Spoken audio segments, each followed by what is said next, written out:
with us Yes, today. we Who do. do we have with us today, my friend? This gentleman is a former professional basketball player, but now we're shooting baskets for the kingdom and through the music.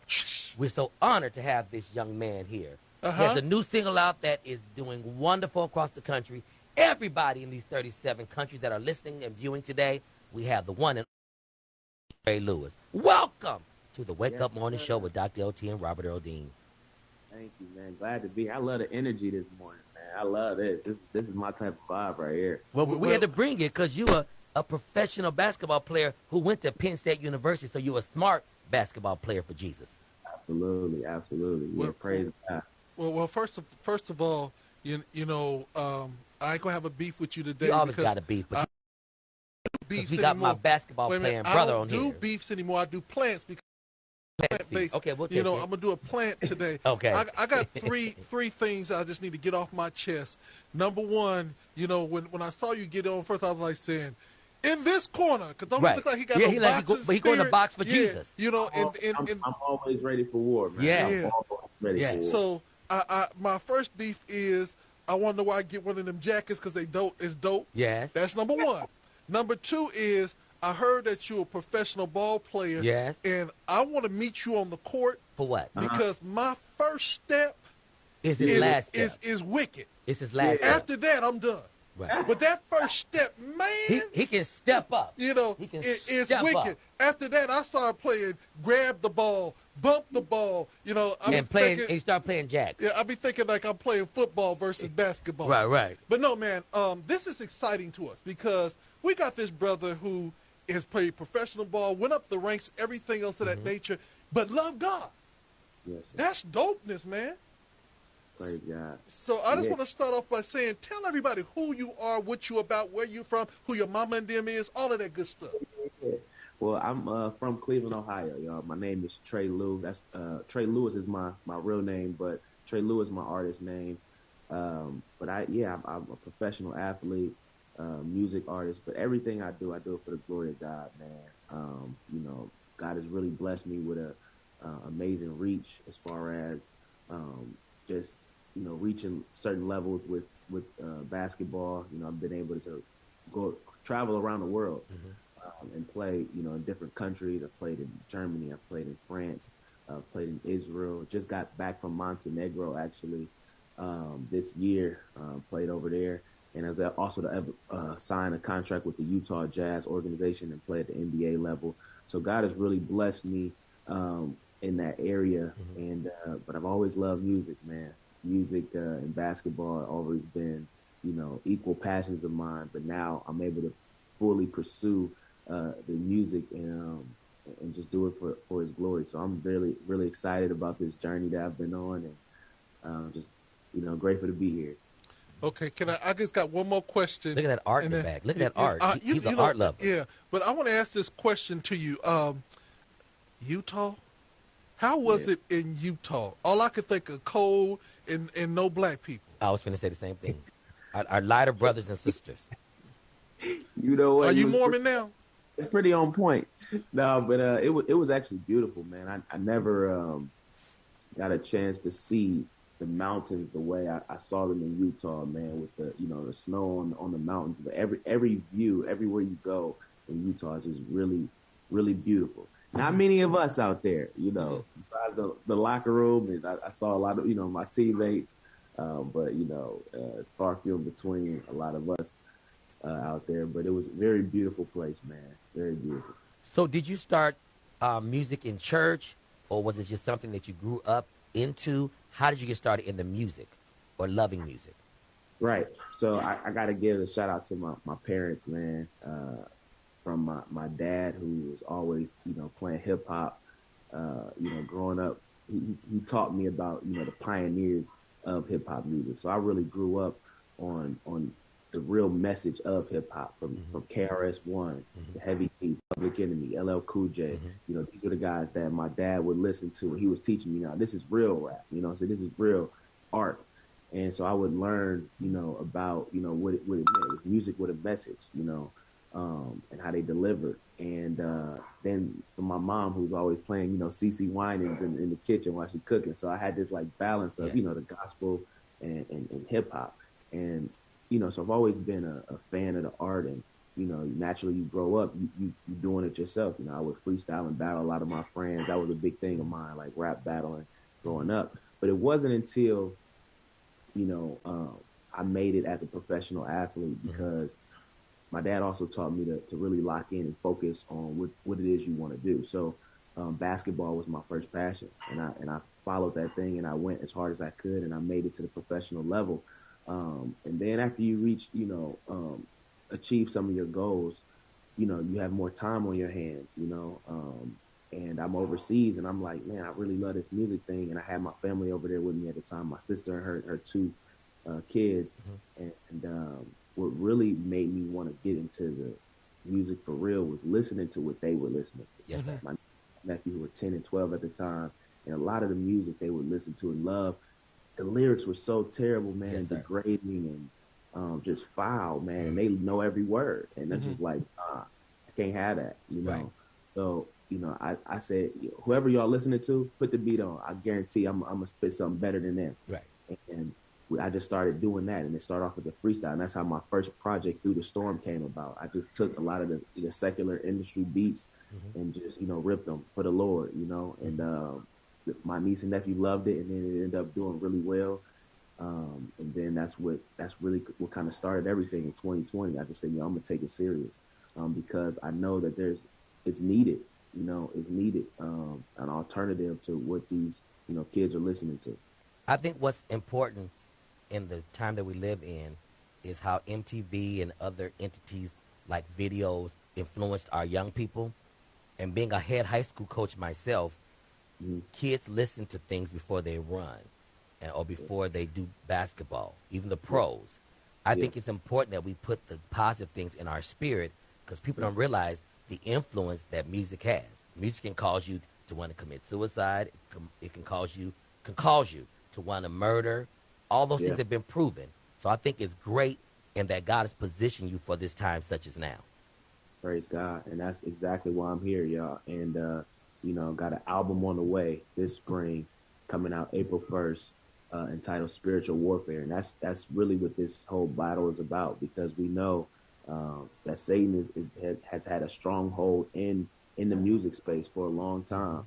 And we coming against that, man. Yeah. We come against that because we know all music was created for God. And, the devil's just been trying to pervert it and use it for his agenda, but that comes to an end. That's right. Well, brother, I see that red rag around your head, and we are Crips. I'll just play. I'll just mess with you. He's covered by the blood. You're covered by the blood of Jesus. He's covered by the blood of Jesus. That's a crown on his head. I had to do that just because the bottom line is that I love style, and I love when you all as young people come together and give a different perspective of also what Christianity can look like. And it's like, it could be cool, it could be fly, and all of that. Here's the thing that I want to talk to you about, and this is for the young athletes that are out there. You're a good-looking young man. You're a professional athlete. You're an artist and everything else. How did you navigate academics, social life, and the temptations that were out there to still be here today?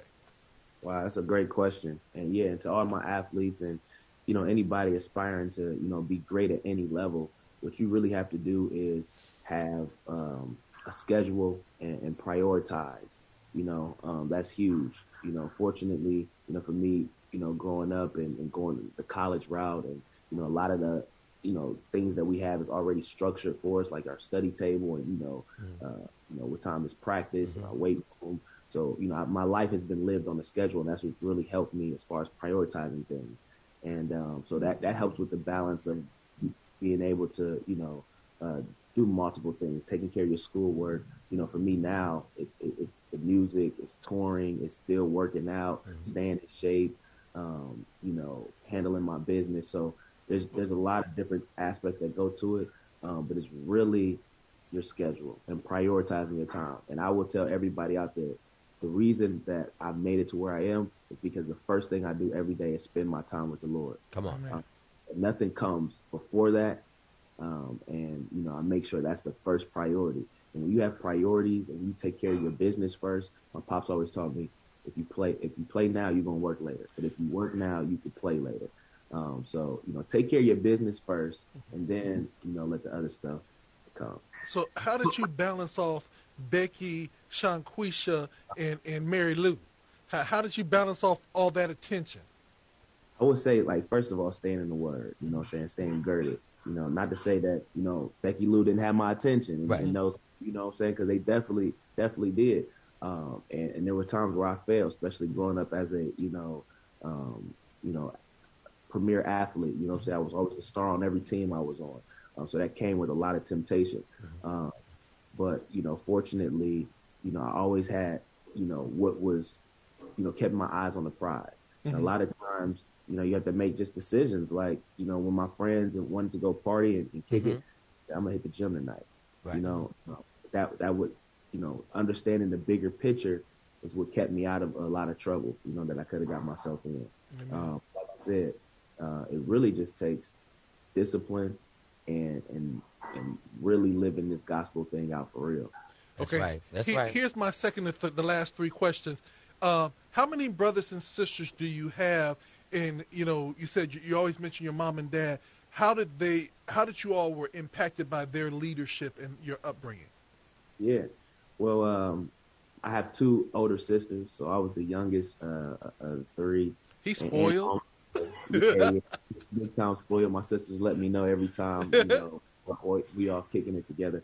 But actually, fortunately, we actually just celebrated 2 days ago my parents' 30 years in business. My parents are both entrepreneurs, and that entrepreneurial spirit is in all of us. We all are entrepreneurs in our own right. And even what I'm doing as far as taking this music and starting a record label and doing these different ventures, I got to give a lot of credit to my parents because they really paved the way. Been married 40 years and in business 30 years. Wow. And so I got to give a lot of honor to my mom and dad, Joe and Nina Lewis, and they really paved the way for us. So they've been a great example. So he had a good blueprint. And I keep hearing, and in my spirit keeps saying blueprint. Did you grow up playing in the AAU and all that kind of stuff? Because it's become like a meat market. Because I had a nephew that played in it.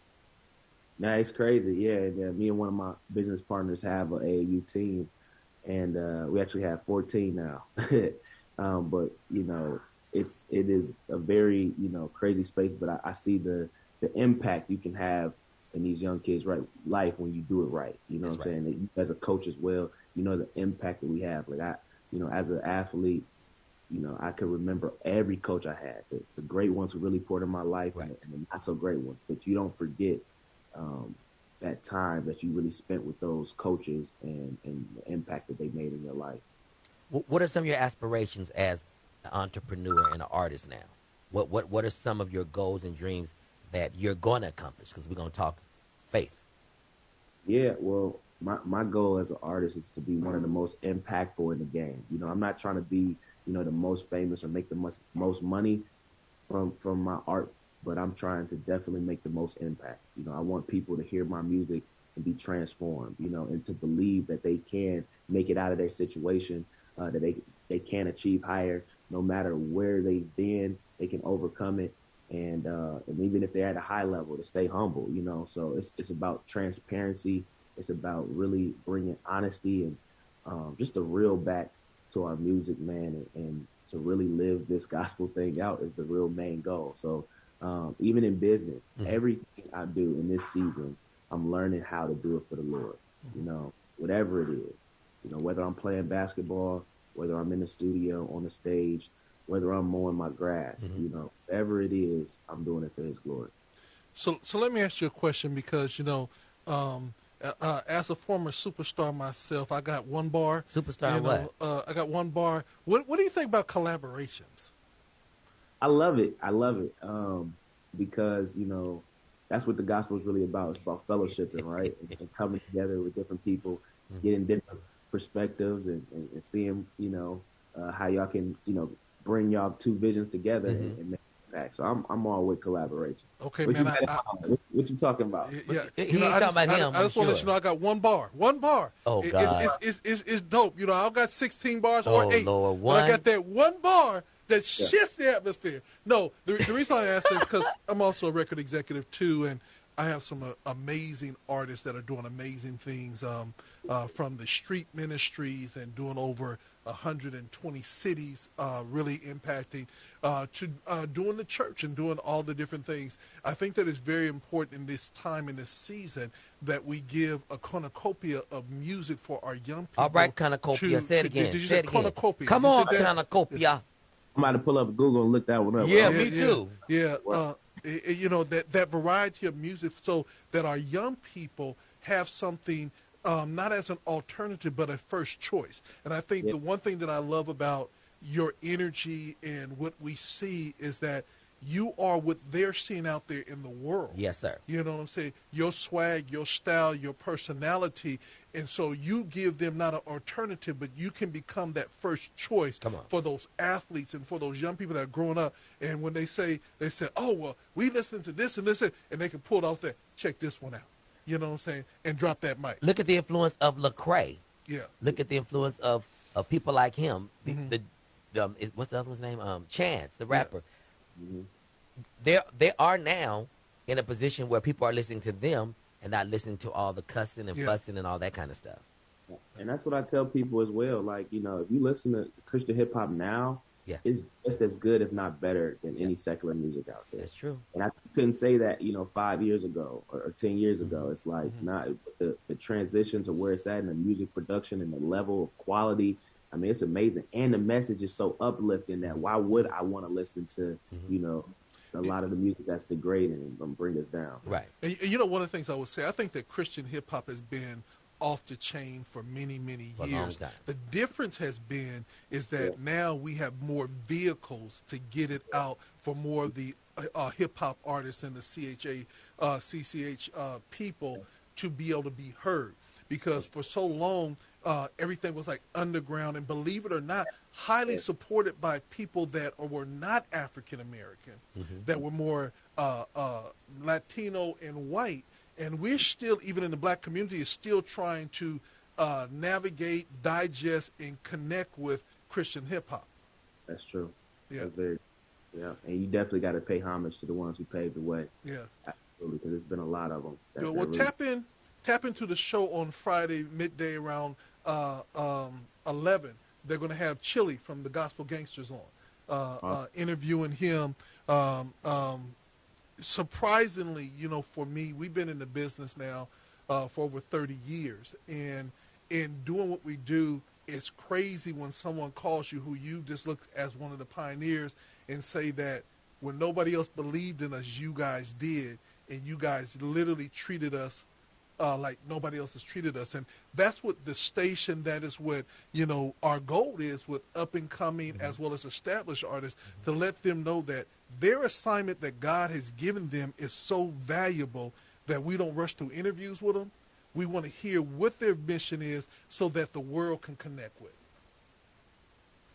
Good. And that's why it's very, very important that we be responsible in our giftings and callings, because thank God for internet stations. Because of internet stations, artists like you and others in your genre of music is getting more opportunity, because mainstream is always made to play certain things. Like you have stations like Radio 1 who has a playlist, and all their Radio 1s play the same thing. So with that in mind, other artists are lost and locked out because they don't get the opportunity to be heard. All people need is a platform, and God will do the rest through them. Praise God. So my question to you, where are you living now? In Cleveland, Ohio. I literally just got back here from Montenegro. I was playing overseas, but God had a different plan for what he wants me to be doing in this season. Actually, my season would still be going on right now, but it got cut short, and that's because God wants me to be in full-time ministry. So I'm just going to ask you a straight up question. Cleveland, Ohio. It's rough. It's kind of rough some places down there. They say it's rough out in Cleveland. Yes, sir. Tell us, how you navigated and survived. Yes. Without, because even like we both grew up in the neighborhood. Yeah, but our neighborhood ain't like theirs. I'm just saying, but we, I mean, yeah, our hood looks like suburbia to other people. Yes. But I'm just saying, we both grew up in the neighborhood. Right. Gotcha. How did you navigate the neighborhood, being that you were a star athlete, a premier athlete, and there's always the haters out there? How did you balance that? Yeah, well, first of all, Cleveland is I love Cleveland. I love everything about it. I love its grittiness. I love, the tough environment. It is a lot of, hate in the city as far as when you really trying to do something great. My pops always said, Cleveland hate. When you really great, Cleveland hate. And but, shout out to my parents because they did instill in me, a lot of principles that kept me from, going the street route, kept me from, hanging out with the bad crowds. And that's really it. I mean, to make it here, you have to really get around the right people. Yes.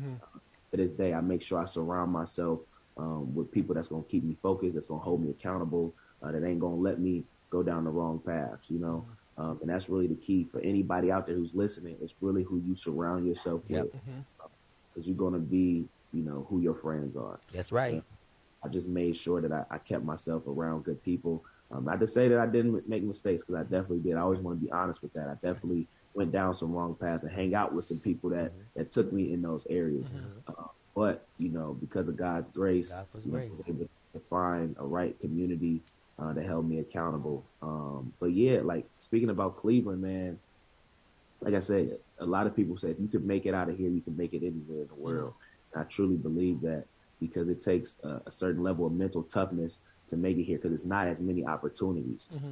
When you do have an opportunity, you take full advantage and you branch out. A lot of people end up going different places from Cleveland and being huge stars, very successful, because there's so many opportunities in these other markets. Cleveland, what it does develop is perseverance. It does develop a mental toughness, and like I said, if you can make it here, you can make it anywhere. Man, I thank my mother every day for beltology. Her beltology just brought me on through to make sure that by the time I was 7 years old, she was able to put the belt away, because those first 7 years, it was so impactful. But his daddy probably had a good right or a good left, too. I think his daddy had the look. Was your daddy, was his discipline the look, or was it the mama that had the look? Or was he laying hands? Let me tell you, my pops was a true disciplinarian, man. But it was because my mom, she would discipline me too. But then it was one year where I grabbed the belt, right? Mom's, and I grabbed it. Oops. And she looked at me, and I looked at her, and we was both shook, like, oh, she got to grab the belt. What have I done? After I grabbed that belt that day, she always had the belt to my dad. It's like, you go in there and take that boy is acted up. After that, my dad would tear me up, man. But I'm grateful for the belt. You know what I'm saying? I'm grateful. Because, at the end of the day, I knew I was wrong a lot of the time. Like, I needed it. Every parent and child is different, you know what I'm saying? But some kids actually need it, and I was one of them kids, It kept me away from doing a lot of things. I love the fact that after you get whooping, and and then the first thing you do is you curl up with your mama or your parent after they whoop you, and your parents is conflicted, like, it hurts me more than it hurts you. Yeah. They conflicted, like, okay, come on, baby. And you look at them like, oh, you done beat me, and now you going to hug me? Right. Now, did you play any other sports in high school? Because you seem like you could be a good high jumper or long jumper in track and field. Nah, so I never did. I always wanted to. Especially football. I always wanted to play football. I thought I was a wide receiver or safety. But my pops was like, nah, man.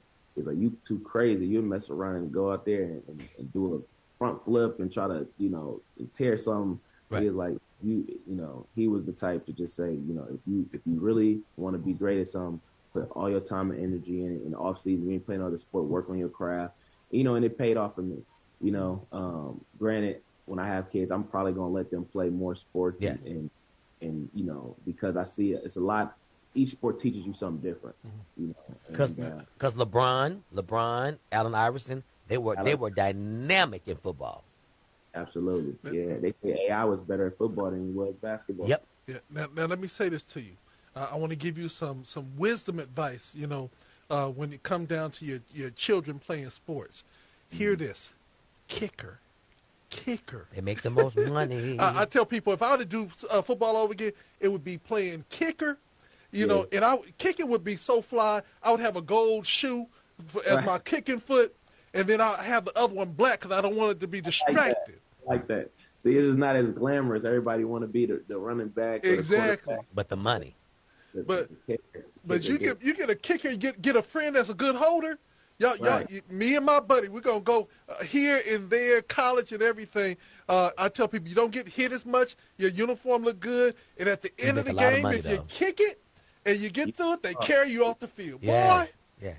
I look at it differently now. Yeah. Now, in conclusion, you had a beautiful wedding. Let's talk about this wedding. How long have you been married now? Wait a minute. I thought he might have been married because I saw that black ring around his finger. Yeah. But I didn't want to say nothing. But it could have been his commitment to God. Yeah, that's what I'm saying. But now that you done said it, man. I do my research. Talk about your wife. Man, I got to, man. I got to shout out Javon Lewis, man, the love of my life. We've now been married for 6 months. So we still, we got married August 8th, man. And we have a whole theme about that, man, just new beginning. And when I married her and when I really met her and she came into my life, it was such a new beginning. And I'm so grateful. We have actually a YouTube channel together, the New Lou Crew, and we just have fun, man. Our goal in marriage is to show, shed a light on kingdom marriage and how fun it is. And, because a lot of marriages get a bad stigma, especially, tell people, just go have fun and then settle down. Like, nah, I wish I would have even settled down earlier, man, because, it's a really beautiful thing when you are in covenant with somebody you love. Where'd you meet her? We met while I was in Israel, man. We met on the ground. I slid in them DMs, man. What? Yeah, man. Christians meet on the ground? Yeah. Where is Sister Lewis at? Is she around, Sister Lou? I think she got her bonnet on. She in the kitchen somewhere. Because I thought I heard her cooking something up for you. I thought I heard some pots clicking. And they're Israelites. They met in Israel. They're Israelites. Man, you better go grab a picture and bring the picture on so we can see what you're working with. I think I might even have her on the There screen. you go. The Israelites. Remember, I grew up in the Israelite church of God in Christ. He said he slid in the gram and the DM. Yes. We got to see what caught his attention. She's beautiful. I saw her. That wedding was beautiful, too. He made some money overseas because he had a nice wedding. It wasn't one of them chitlin circuit weddings. She's actually from Kentucky, and so we had our wedding at the Kentucky Derby. See? Oh, wow. Come on, who has it at the Kentucky Derby without having some nice cheese? Wait a minute, did you ride in on a horse? No, we didn't get the horse, man. The horse, it didn't come in time. I don't know if y'all can see this picture. Oh, no. Okay, there you go. Yeah, look at that. Look at that. Watch your hand, young man. Watch your hand. Yeah, but I'm telling you, God has orchestrated everything. He allowed you to be in position. And people don't understand that when you're in position, that's when the blessings come. You can't be getting ready. You got to be ready, and that's when God opens the floodgates and everything. I got to ask this question. When you slid into the DM, what was your first thing that you said? That you didn't come off with? He said, praise the Lord. You didn't come off, woman of God. How did you come in? Straight up, you giving me queen vibes. And she said, it takes royalty to know royalty. And from that point on, we were just, the vibe was so crazy. Like, I'll tell you a little story. Well, first of all, speaking on what my man just said about being ready, I had been praying for a wife for a long time. And God told me to stop praying for a wife. And I was like, what? He said, start praying that I make you a husband. Wow. And that was such a different revelation for me because it was not about what I'm seeking to get. It was about who I am. Come on. If I am a husband, I'm prepared for my wife. And it's about preparing yourself because a lot of times, if God gave you what you wanted, we would mess it up. It was a time where I wasn't ready, to be in the position that I am today. And I'm just so grateful that I began to pray, God, make me into a husband, so that changed my character, integrity, make sure I'm, really the man that I say I am. Come on. Once that happened, the door just opened, and I was able to find her. So I ended up seeing her like a few of my pictures. Apparently, she'll tell you she's been following the boy for some time. You know what I'm saying? But I ended up liking a couple of seeing her, and I was just like, oh, this girl, I'm very interested in who she is. So what I did was I waited. I followed her, but I waited to, DM her. I didn't hit her up right away because I wanted to watch her for a moment to see like what type of things she posts. What kind of, let me see what I can gather about her before I just, shoot my shot on the looks alone. She was beautiful, but I need to see beyond the surface. And I would see that she loved the Lord. She loved her family. And she was just really a funny, kind person. And so I said, let me shoot my shot. And after I did that, we really hit it off. Well, he prayed about it. He prayed about it, and he was obedient to God. But I'm going to ask some other questions because, this is getting good.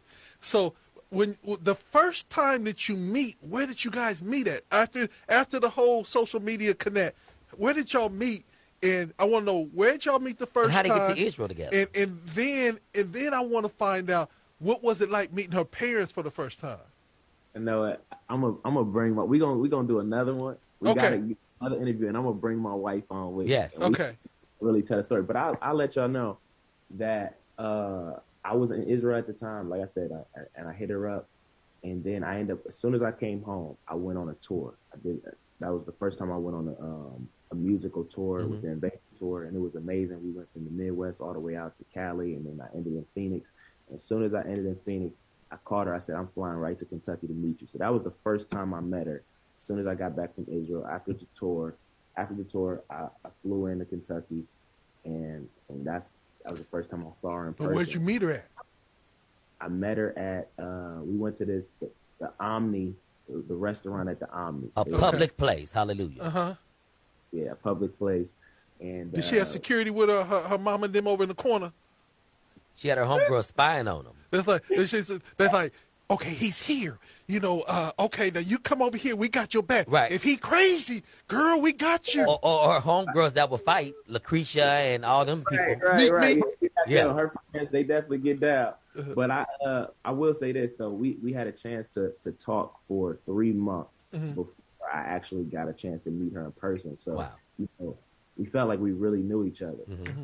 I said, hold on now. I got to see you in person before we take this thing further. No catfish, no fish games. Yeah, and she was more beautiful in person than she was on FaceTime. And I said, oh, yeah. Let me see this rumor. I'm going to handle this rumor, and we're going to be finished. Come on, rumor has it that you were sitting down, and when she walked in, you almost couldn't, your knees got weak, and you almost couldn't stand up. Weak at the knees. There's WV. I get so weak. Hey, I got to tell you, so when I first seen her, she had a mask on, right? And I was like, all right, well, body, okay, looking good. And I was like, man, the reveal. What if she got buck tooth? Yeah, you know what I'm saying? I was like, I got to wait till she take that mask off. So she was talking for a while. And I was like, go ahead and take that mask off, baby. Let me see you. Right. You know what I'm saying? She took it off, and I was like, all right, we good. Right, because she could. I ain't know. I still was like a little reserved. Right. Because we had that mask on for a while. I'm like, hey, you don't take that mask off. You know, we good right here. I'm vaccinated. I'm vaccinated. She could have had a whole beard underneath there. Right. Or how they go, 1, 2, 3, oops. Man, this has been fun. Right. Let's stay connected. And, Robert, I want to produce a show with just couples. Yeah. And bring all these couples back together, maybe 3 or 4. Yeah, the Sharps. And just talk about, living a Christian life, music, and the whole 9 yards, man. I really enjoyed this interview. Yeah. And I enjoyed hearing your story. Shout out to your parents and your family, to your new wife. We wish you nothing but the best. Shout out to your radio person who connected you with us. We appreciate your radio people as well. Amen. Any final words? And pay the price. Talk about pay the price. I want you to talk quick about that and then introduce the song. We're gonna rock. Yes. Well, yes. If anybody wants to stay in touch with me, definitely hit me up on my social medias at Trey Lew 3. That's TreyLew3. That's Instagram and Twitter. Facebook is Trey Lew fan page, and I'm on YouTube as well. Trey Lew. Definitely putting out a lot of content. And yeah, just stay in touch with me. My website is treylew.com. So I'm here, you know, and Pay the Price is going well.